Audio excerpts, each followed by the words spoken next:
റസൂലുള്ളാഹി സ്വല്ലല്ലാഹു അലൈഹി വസല്ലമ ചോദിക്കപ്പെട്ടു, അള്ളാഹുവിന്റെ റസൂലെ, അള്ളാഹുവിന് ആരെയാണ് കൂടുതൽ ഇഷ്ടം?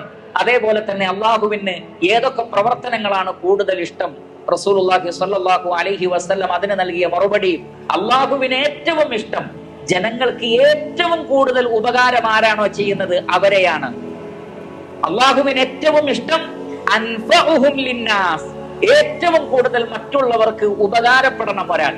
നാം ജീവിക്കുമ്പോ നമ്മുടെ ചുറ്റിലുമുള്ളവർക്ക് നാം ഉപകാരപ്പെടണം. അങ്ങനെ മറ്റുള്ളവർക്ക് ഉപകാരം ചെയ്തു കൊടുക്കുന്നത് അതിന്റെ തോത് എത്രയാണോ അത്രമാത്രം അള്ളാഹുവിന്റെ അടുക്കൽ അയാൾ പ്രിയപ്പെട്ടവനായി തീരുകയാണ് ചെയ്യുന്നത് എന്ന് റസൂലുള്ളാഹി സ്വല്ലല്ലാഹു അലൈഹി വസല്ലമ പഠിപ്പിക്കുകയാണ്.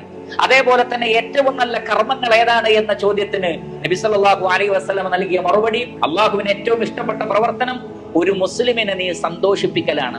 അവന്റെ ഹൃദയത്തിലേക്ക് സന്തോഷം നൽകുന്ന ഒരു വാക്ക് നീ പറയലാണ്, അല്ലെങ്കിൽ ഒരു കാര്യം അയാൾക്ക് ചെയ്തു കൊടുക്കലാണ്.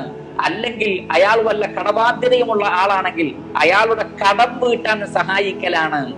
അല്ലെങ്കിൽ അയാൾ പട്ടിണി കിടക്കുന്ന ആളാണെങ്കിൽ വിശപ്പ് മാറ്റാൻ വേണ്ടി ഭക്ഷണം നൽകലാണ്.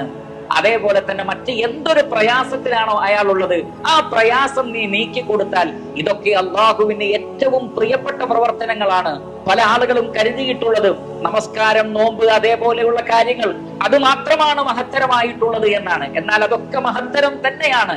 എന്നാൽ തത്തുല്യമായി തന്നെ മനുഷ്യന്റെ നന്മയായി അള്ളാഹു പരിഗണിക്കുന്ന കാര്യം എന്നുള്ളത് സമൂഹത്തിലേക്ക് ഇറങ്ങുക എന്നുള്ളതാണ്, ചുറ്റിലുമുള്ളവരെ ശ്രദ്ധിക്കുക എന്നുള്ളതാണ്. തന്റെ കൈകൾ കൊണ്ടും ശരീരം കൊണ്ടും സമ്പത്ത് കൊണ്ടും വാക്കുകൊണ്ടും മാക്സിമം മറ്റുള്ള ആളുകൾക്ക് നന്മകൾ നൽകുക എന്നുള്ളത് അതൊക്കെ മഹനീയമായ ഇബാദത്തുകളായിട്ടാണ് ഇസ്ലാം പഠിപ്പിക്കുന്നത് എന്ന് നമ്മൾ മനസ്സിലാക്കണം.